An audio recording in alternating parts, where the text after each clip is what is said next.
What was our very first event like? Our very first event was... What would you say is the reason that had us pull the trigger, push us into this live event experience to begin with? Seven-Figure Agency was a course with a Facebook group, an online community that was growing. I guess the challenge was there's only so much you can do in a virtual environment. And I've experienced my biggest breakthroughs when I'm live and in person, right? I'm away from the office. I'm immersed in an experience with real humans and having real conversations. And so it was like, can we do that for the Seven-Figure Agency community? How far in advance do we start planning for these things? I'll let you speak to it. We start planning literally the day after Now let's dive into what the stress of the events are. We're going to talk about something very personal to us today. We're going to be talking about events, and we just wrapped up an amazing 3-day member intensive. Actually, it was a week if you combine it with a mastermind experience at the end and roadmap live at the beginning. And we get a lot of questions from our members and from other people, like, how do you put those events on? How do you not wear yourself out? How do you continue to level that up? And that's something we spend a lot of time and energy on. And so we figured we could talk about that on today's episode. Super excited to dive in. First question being what was our very first event like? What did it look like? So, yeah, I mean, when you look at the pictures today, there's, 300 or so people involved. There's sponsors. There's a high-end, hotel. And our very first event was a very small hotel next to the office that I think we were like moonshotting 50 people potentially in the room, maybe 25. It was much different. I'd love to hear your perspective on this. Yes. Before that, it was even inside of a boardroom. So the most that we've ever had was 12 people in the Space Max that can fit in over Plumbing and HVAC SEO, our digital marketing agency boardroom. And then this was our first dipping our toe into, all right, we're going to do a live event. We're going to do 2 days, which we've never done before, versus like a little half day thing at our office with no skin in the game. We already have that office set up. It's not a big deal. But this was like we had to rent space. And at the time, it seemed like such a big deal. And when I look back at the contract, it was like $350 for this tiny room that can hold up to 50 people. But just the thinking through logistically of, I hope we fill this room with 50 people. We've only had 12 the most. So we're going to plan the space around having more. And when that number did show up, we did have about 45 people in that room. And when you count like a couple spouses, a couple team members, that room was filled. There was a couple people even standing. So knocked it out of the park. It was a big marketing sales push. Did you want to talk a little bit about, what it is that you did to kind of get those people in the room? Yeah, no, I remember because we used to do it, like you said, in the conference room. It's no cost, no stakes. If nobody shows up, it's not the end of the world. This time it was like, okay, we gotta make sure people show up. So we did a lot. We did a lot of emails. We did a lot of social media ads, and it was like fingers crossed. Hopefully the room's not empty when we show up that morning, which I think we all experience when it comes to these types of things. Yes. What would you say is the reason that had us pull the trigger, push us into this live event experience to begin with? What was it that made us decide, I think we should go all in for it, do it anyways, even though we've never done it before and had no idea what we were doing? So, I mean, Seven-Figure Agency was a course with a Facebook group, with an online community that was growing. But I guess the challenge was there's only so much you can do in Zoom. There's only so much you can do in a virtual environment. And I've experienced my biggest breakthroughs when I'm live and in person, right? I'm away from the office. I'm immersed in an experience with real humans and having real conversations. And so it was like, can we do that for the Seven-Figure Agency community? And I just really believe something powerful happens when we're live and in person. How far in advance do we start planning for these things? This is a great question. Yeah, I'll let you speak. I'll let you speak to it because you're like, Yesenia is the brilliance behind these events. Like I know a lot of times it looks like, oh, Josh is up on the stage a lot and it's like Josh's event, but Yesenia is the one that's thinking way in advance. How do we get the hotel? How do we get this set up? How do we make sure it's a great experience? I appreciate that. I know you say that too. And it's obviously a team effort, especially at this point in the game. In the beginning, it was just us literally setting up the tables ourselves, coming in with snacks ourselves, and setting up reservations and things ourselves. So it was nice to switch. And now we have this massive team that helps us put all of these details together and helps us roll out this vision. But we start planning literally the day after the event has just passed. So we'll have a week-long event. And when we get together that next Monday, we go around the horn with the team just saying, hey, what are the shout outs? Where are all the awesome things that happened, the positives? And that's the focus.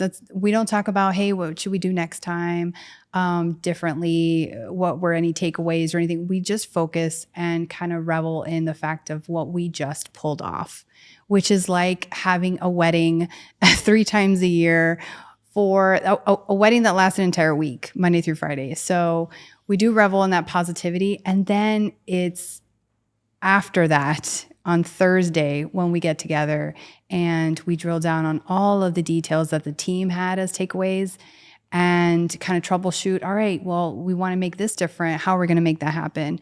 And just hearing from the team who was there, who's in the day-to-day, giving their feedback has been instrumental. And then after that, we go through the surveys and we hear from the people themselves who were at this event.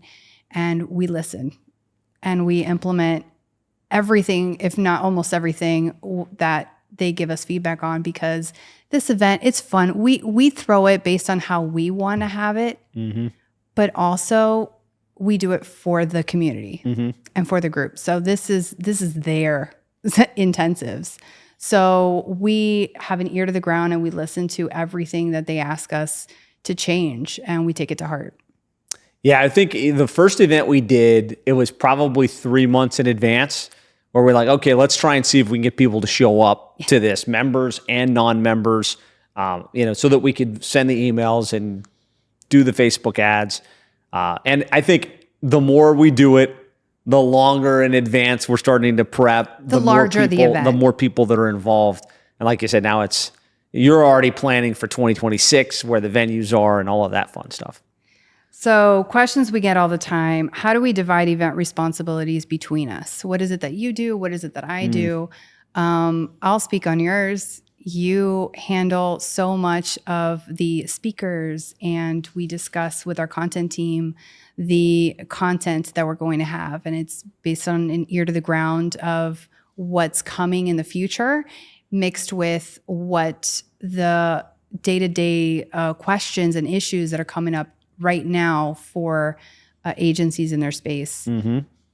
Yeah, I mean, obviously, like you're handling the logistics, which isn't just like what's the hotel, how much is it going to cost, but also the experience that you want to craft. And I think the events wouldn't be nearly what they are without like your personal touch and really thinking through all of the nuance of that. I'm really thinking about it from a member content perspective. How do we make this transformational? How do we make sure it's not just information? How do we make sure it's not just, random speakers talking about what they want to talk about, but it's what's the challenge the member's facing? How can we make sure this content isn't just informational, but it's also practical? That way they're learning it, but they're doing something with it. And then they walk away inspired, really clear on how they're going to spend the next 90 days. And you also do such a great job just emceeing and pulling off the entire thing from start to finish. On the stage, welcoming people on. So many sprinkles of what you bring into the table is absolutely amazing. I think that's been a shift really over the last 5 years. From it was the Josh show, like I would go up and I would teach the entire time, to it was now all on your shoulders. How do we bring in world-class speakers that can add value? How do we really tap into our member community? I think some of the best content we get is from the actual agencies that have succeeded, that have innovated something in how they're landing clients or delivering results, and like really featuring them and their story. What's one tool, system, person we couldn't do without? I'll let you speak to that. Couldn't do without you, Josh.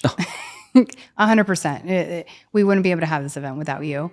And without the amazing team that we have in place that puts all of this together, all the different vendors, our sponsors, and the members themselves. If we didn't have people to come to these events, it would be fun to throw, but nobody would be here. So there's just so much involved in the entire process.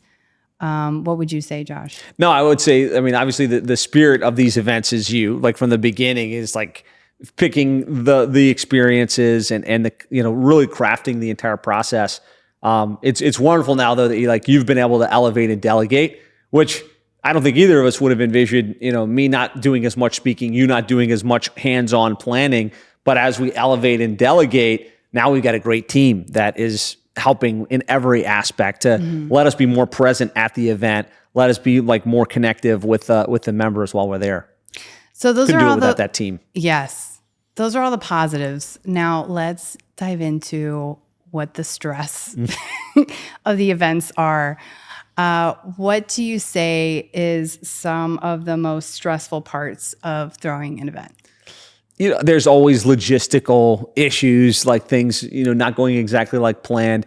For me, I just want to make sure the energy is right and that the members get massive value.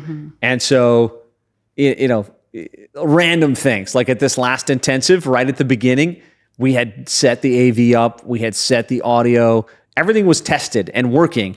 But somehow come in Tuesday morning, hundreds of people outside ready to come in, and the projectors aren't working. And it's like, all right, now panic mode, let's figure out the projector. It's not my thing, but there's a great team there, but they're also trying to, and I'm like, we can't run without projectors.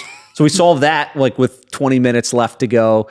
And then the mics are spotty, right? There's it works in this moment, but not in this moment. And, we've got a couple hundred people that are going to be on Zoom and they definitely need to hear and for the recording purposes. And those things cause stress. And it seems like even if you've got an amazing team, which we do, our AV team is fantastic, things go wrong, right? And, just being able to be agile and make the adjustments necessarily and make sure that there are people hustling to solve those problems in the immediate moment. So we kicked the intensive off. I welcome everybody, got everybody's attention, and the mics cut out completely. And it's like, what do we do now? Right. Yeah. So I had everybody greet each other in the room and shake hands and talk to at least 5 people, which worked out wonderful, created a great energy experience. And we moved to handhelds temporarily. And fortunately, the team was able to resolve that issue and get us back to our normal lavalier mic setup. But that, causes a lot of mental stress in addition to trying to create great content and be present with the group. Yeah, I just want to talk about the biggest standout that we had of an issue of an event was one time we held it at a Hilton, remain nameless. Right. But it was an interesting situation. They were going through a very large, that we didn't know about, kind of infrastructure, organizational change. And so when we signed the contract, we did not know about this.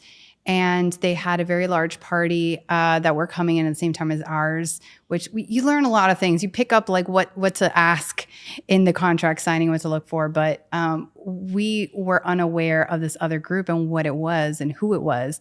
And we pull up to the hotel the week of the intensive, super excited, very pumped to get together with these top level agencies in the space. And as we're pulling up, there was just rows and rows of what looked like third world country buses lining the hotel. And there were soccer kids everywhere. Those of you who were at the event, you know what I'm talking about. But yeah, they were going in the elevators and pressing all the buttons, and the elevators got stuck, and some of our members were on the very top floor and they had to walk up and down the stairs. And there was just so many issues with food. And we learned so much from mistakes like that happen, that it makes us who we are today. And it makes those environments just our team stronger. Our team is now completely in all the details and making sure that nothing like that ever comes near to happening again. So it's been a fun, wild ride of how we handle stress. In those kind of situations, the first thing we did when we pulled up was sit and pray. I know that's something that you have brought into our relationship and just the way that we do business. But we sat and we asked God, and we're like, all right, God, this is what we pulled into, be with us while we're going through this. We're here to make, I'm getting a little shaky just talking about it, but it was an emotional time when we pulled up. It was very, very stressful. And we just had to give it to God. And we're letting him know that, we're here to empower people and change people's lives. And sometimes things like this happen and we just got to roll with it and do our best. And so we're here for them. And we showed up and we delivered, and they were so incredibly gracious with us with all the hiccups and things like that. And the hotel was very great about, helping us out with the situations, with everything and navigating us through. So it ended up being a great learning experience and drawing us all closer together. And I think it was wonderful. Yeah. Yeah, the mental stress of these situations make us stronger. And as long as we learn from each of them, it just keeps getting better. Yeah. What are boundaries that help us protect our relationship during these events? What do you think would be like ways that we connect with each other to stay present? Like, yes, we're here to serve the community this week, but what do we do mental prep beforehand, after, and during to just stay connected with our relationship? I think just making sure that we take it a little bit easier the week prior to the event. So it's like, hey, look, we got this big thing coming. We've done a lot of work. The workbooks are done. The slides are ready. Let's take a deep breath, make sure we go on a date. We have a nice time because we know we're going to be on, from morning until late at night through that entire week.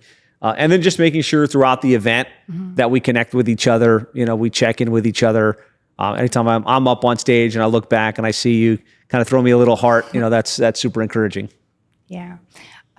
Same, the stolen kisses here and there during the event. We have lunch together privately in between sessions sometimes and have dinner put out for us. If it's going to be a late night, our team is really sweet and make sure to organize that together. And we tell the team right before, we're like, okay, guys, take it easy on Friday because we're about to go into deep work here. And then after the event, we tell them the same thing that Friday, that week after, we're going to take it a little easier, take a breath because we pulled off an amazing experience. We need to now be able to reinvigorate ourselves and get our energy back for sure. What details make an event like ours feel like a 7-figure agency event? I think for me, it's about understanding it's not just the content. And the content's important and we pour a lot of energy into the content, but it's really the energy being around other successful digital marketing agencies. And I think that, 7-figure agency is unique in that the average member in the group is doing 7 figures or more. And so you're talking about really successful, really driven people that are there to give as much as they get, right? They're there to, I want to learn new stuff. I want to walk away with takeaways, but I've got brilliance that I can bring to the person next to me and to the person on the other side. And so the energy, obviously the content, and we try and craft the content in a way that it matches, what's important right now in the digital marketing agency, where things are headed. But also it's not just content. It's content with action. Like, okay, how can I take this and do something with it while we're here? So I'm not just going home with pages and pages of notes, but I've got some things started. I've got some things built that I can run in the business. And then clarity, right? I really think that our events,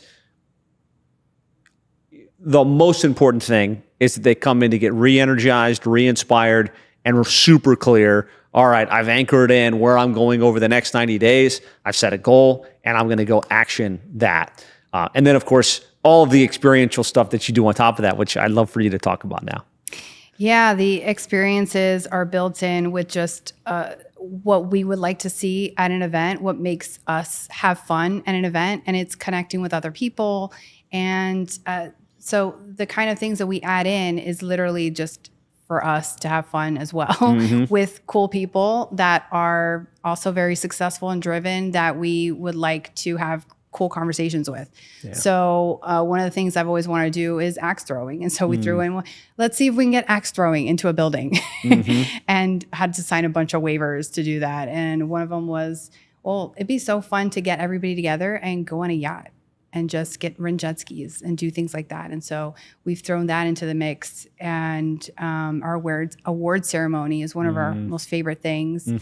And just having dinner, I'm like, it'd be nice if we just had dinner and have a cool dessert and be able to mingle and stuff while the awards are going. So there's so many little touches, but I think also the fact that what makes seven-figure agency events is the fact that there are so many seven-figure agencies in the room. So people who have not just like they're at seven figures, but they have been with us from very early onset in their business and have grown along with us on this journey, on this ride. We're in it with them. We've also ourselves been growing at Plumbing and HVAC SEO and seven-figure agency.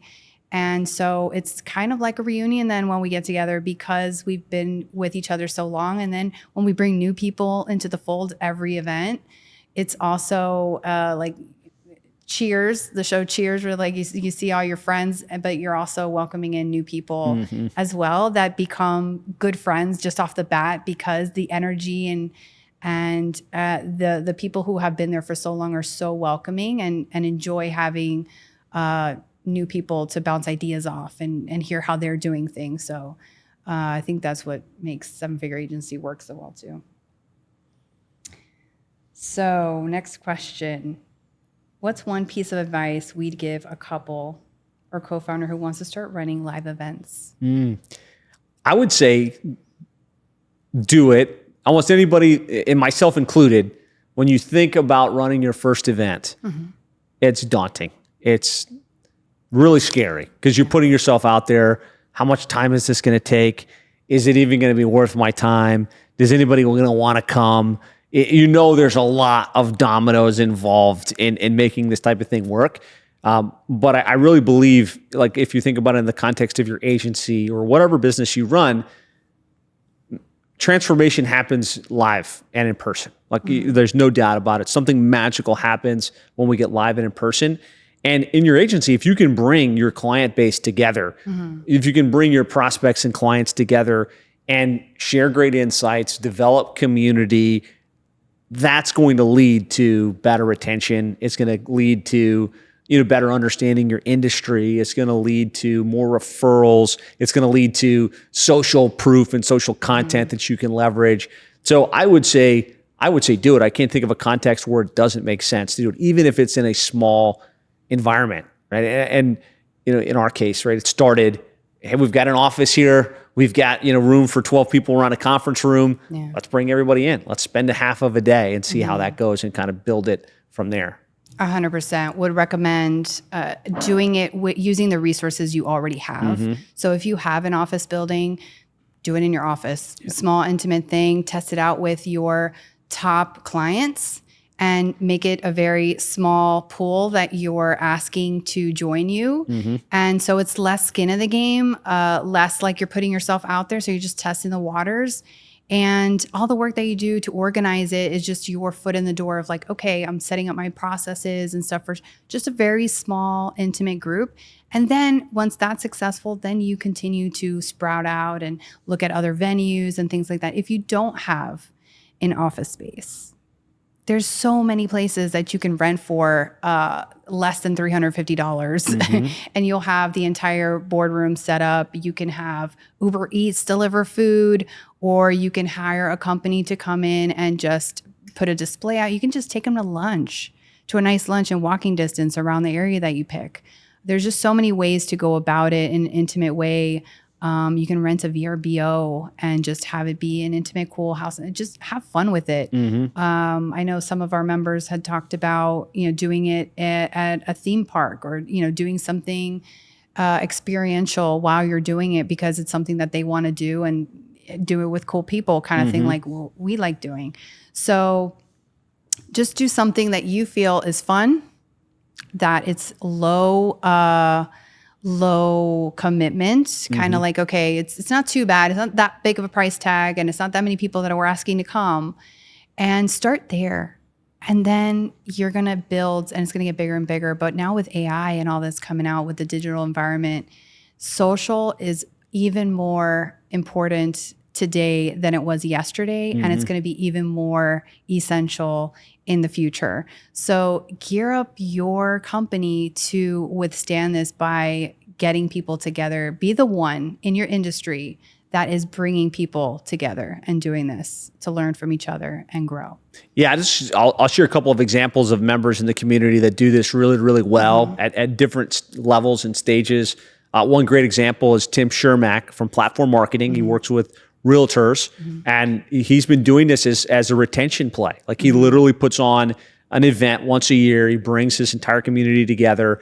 And he does a massive one too, though. Yeah. It's probably around 200 or so people. But then you also have Ariel Cohen, who is in the roofing space, and she does it in her office setup. And she welcomes people, probably like 24, maybe more, into the room, and gives them a great experience. And then you have Brad Ferris, who got together with another partner and pulled it off so that it's not just him. They went 50-50 with on med it. spas, yeah. Right. So plastic surgeons. Exactly. So there's different ways to skin the cat, as they say, but just have fun with it and try to find something that is not too expensive to get started with. So last question is, what one moment we'll never forget that reminded us why we do this in the first place? Why do we go through all of the stress, all of the planning? We put this together. We have a membership group. We have training that we put in the portal. We have a whole virtual team. Everybody's remote. Why fly in our entire team? Why have all this that we set up? Why do we do it? Why do we do these in-person events? Yeah, I probably can't point to one moment, but our mission, right, is to help 500 agencies get to 7 figures and beyond so they can make more money, have more freedom, have a bigger impact. Yeah. We've got to measure that, right? And so the best way to measure that is by having our members submit their monthly recurring. And so for me, the thing that anchors why we do the live events is when we do the awards, right? And we bring up the members that are crossing 7 figures, that are crossing multiple 7 figures, and hear their stories and the conversations, on the breaks about how much being live and in person and the relationships that are developed has impacted that. Yes, that's what I would say, is the fact that when we have that award ceremony in the middle of the week and we see those people who were getting their medals of like 10K, 20K, 30K, and finally see them and their face light up and they're getting their wall plaque for getting 7 figures and multiple 7 figures. And then they share their backstory of like, I don't know, I wasn't sure about the 7-figure agency thing. Esteban from sales, who was talking to me and telling me all this, but I showed up and I kept showing up and I had my team plug into the training and I'm plugged into the training and I followed the process and trusted it. And then they're here now standing on stage to tell their story. And it's just amazing, the transformations, and the fact that we had any part of that is just absolutely rewarding, and why we do this for sure. Yeah. Well, I think hopefully we answered your questions about live events, some of the stress that goes into live events, how we prep for those events. If you got value, please be sure to hit the like button wherever you're watching this. Subscribe if you haven't already. Drop a review if you're getting value. And if you got follow-up questions about events, feel free to drop the question wherever you're watching, and we'll do our best to either create another podcast episode about this or even send you some additional resources. Thanks for watching. We'll see you on the next episode.